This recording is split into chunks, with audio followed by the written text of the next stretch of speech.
నమస్కారం. ఈ రోజు మనం ఒక చాలా పురాతనమైన విజ్ఞానం గురించి మాట్లాడుకోబోతున్నాం. అదే స్వరయోగం. మన జీవితంలో ఎదురయ్యే అతిపెద్ద సమస్యలన్నింటికి సమాధానాలు మనం ప్రతి క్షణం చేసే ఒక పనిలోనే, అంటే మన శ్వాసలోనే ఉన్నాయని ఈ శాస్త్రం చెబుతోంది. స్వరయోగమనే ఈ ప్రాచీన పద్ధతి మన ముందు ఒక పెద్ద ప్రశ్ననుంచుతుంది. అసలు మన శ్వాసలో ఈ విశ్వానికి సంబంధించిన రహస్యాలు దాగి ఉన్నాయా? సరే, దీని గురించే మనమిప్పుడు లోతుగా తెలుసుకోబోతున్నాం.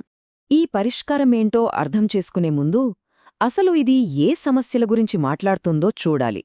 ఎందుకంటే ఈ సమస్యలన్నీ మన ఆధునిక జీవితంలో చాలా లోతుగా పాతుకుపోయినవే. చాలామందికి తరచుగా ఏదో ఒక రకమైన అస్థిరతగా అనిపిస్తుంది. అంటే ఏదో ఒక తెలియని ప్రవాహానికి ఎదురీదుతున్న ఫీలింగ్ కలుగుతూ ఉంటుంది. ఎందుకిలా? దేనికి కారణం మన జీవితాల్లో బ్యాలెన్స్ తప్పడం. అంటే పోటీతో నిండిన చదువులు, అవసరానికి మించిన సమాచారం, ఇవన్నీ మనల్ని తీవ్రమైన ఒత్తిడిలోకి, గందరగోళంలోకి నెట్టేస్తున్నాయి. దీనివల్లే స్పష్టమైన నిర్ణయాలు తీసుకోలేకపోవడం, ఎమోషనల్ ఇంబ్యాలెన్స్ లాంటి సమస్యలు వస్తున్నాయి. మరి ఈ బ్యాలెన్స్ని మళ్లీ తీసుకురావడానికి మనలోనే ఒక పురాతన వ్యవస్థ ఉందని చెప్తే, అవును, అక్కడే మనకు స్వరయోగం పరిచయమవుతుంది. ఇది కేవలం శ్వాసకి సంబంధించిన వ్యాయామం మాత్రమే కాదు.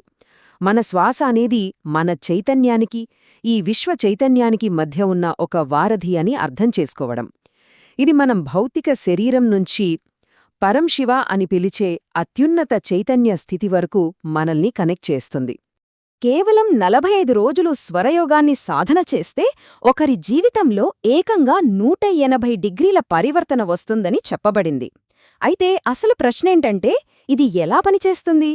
ఈ మొత్తం సాధనంతా మన శ్వాసలో ఉండే 3 ముఖ్యమైన ప్రవాహాలు లేదా స్వరాలు అర్థం చేసుకోవడంపైనే ఆధారపడి ఉంటుంది. ప్రతి స్వరానికి ఒక ప్రత్యేకమైన శక్తి, ఒక ఉద్దేశ్యమున్నాయి. మనం గమనిస్తే మన శ్వాస ఎప్పుడూ 2 ముక్కు రంధ్రాల నుంచి ఒకేలా రాదు. అది మారుతూ ఉంటుంది. ఒకసారి కుడివైపు నుంచి ఎక్కువగా వస్తుంది, ఇంకోసారి ఎడమవైపు నుంచి. ప్రతి ప్రవాహం ఒక భిన్నమైన శక్తికి ప్రతీక. సూర్యశక్తి, చంద్రశక్తి లేదా ఈ రెండింటి సంపూర్ణ సమతుల్యత. ఇక్కడ చాలా ఆసక్తికరమైన విషయం ఏంటంటే, మనం చేసే పనులకి ఈ స్వరాలకి సంబంధముంది.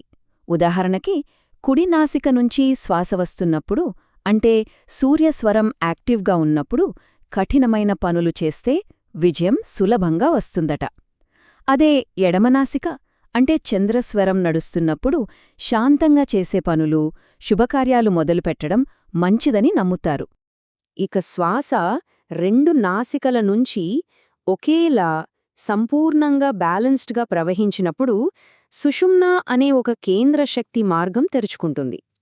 ధ్యానం చేయడానికి, ఉన్నత చైతన్యాన్ని పొందడానికి ఇది అత్యంత అనువైన సమయమని చెప్తారు. ఇదంతా వినడానికి కొంచెం కష్టంగా అనిపించొచ్చు, కానీ దీని ఆచరణ ప్రతి ఉదయం ఒక చాలా సులభమైన చర్యతోనే మొదలవుతుంది. అదేమిటో ఇప్పుడు చూద్దాం. ఈ సాధన ప్రకారం మన రోజులోని మొట్టమొదటి క్షణం, అంటే మంచం దిగేటప్పుడు ఒక నిర్దిష్టమైన పద్ధతిని పాటించాలి. ఈ చిన్న పని ఆ రోజుకి మన శక్తిని భూమితో అనుసంధానం చేస్తోందని, ఇది విజయాన్ని అందించి సమస్యలను తగ్గిస్తోందని నమ్ముతారు. చూడండి, ఒక చిన్న స్పృహతో చేసే పని ఎంత పెద్ద ప్రభావాన్ని చూపిస్తోందో కదా. ఈ సింపుల్ మార్నింగ్ రొటీన్ నుంచి మొదలుపెట్టి ఈ సాధన మనల్ని కొన్ని అద్భుతమైన, లోతైన అవకాశాల వైపు నడిపిస్తుంది. ఈ ఉదయం చేసే చిన్న పనితో మొదలయ్యే ప్రయాణం క్రమంగా శ్వాసమీద పూర్తి పట్టు సాధించే దిశగా సాగుతుంది. అలా ఈ విశ్వలయలతో లోతుగా కనెక్ట్ అయినప్పుడు ఒక వ్యక్తి తన ఆలోచనలనే నిజం చేసుకోగలడని, చివరికి జరగబోయే సంఘటనలను కూడా ముందుగానే చూడగలడని చెప్పబడింది. ఉదాహరణకు, ఒక సాధకుడు ఎవరైనా ఒక ప్రశ్న అడిగినప్పుడు తన శ్వాసను గమనించడం ద్వారా ఒక అనారోగ్యంతో ఉన్న వ్యక్తి కోలుకుంటాడో లేదో, లేదా పుట్టబోయే బిడ్డ ఆడో మగో కూడా చెప్పగలడని నమ్ముతారు. ఇక అన్నిటికన్నా ముఖ్యమైన మాట, స్వర సాక్షాత్ మహేశ్వర. అంటే శ్వాస అనేది కేవలం ఒక శారీరక ప్రక్రియ కాదు, అది స్వయంగా ఆ పరమ చైతన్య స్వరూపం, మనలో ఉన్న సృష్టి, స్థితి, లయకారకమైన దైవిక శక్తి అని దీని అర్థం. ఈ సాధన యొక్క వాదనలు ఇక్కడితో ఆగము. ఈ జీవశక్తిపై పూర్తి ఆధిపత్యం సాధిస్తే భౌతిక శరీరం యొక్క పరిమితులను చివరికి మరణాన్ని కూడా అధిగమించవచ్చని చెప్పబడింది.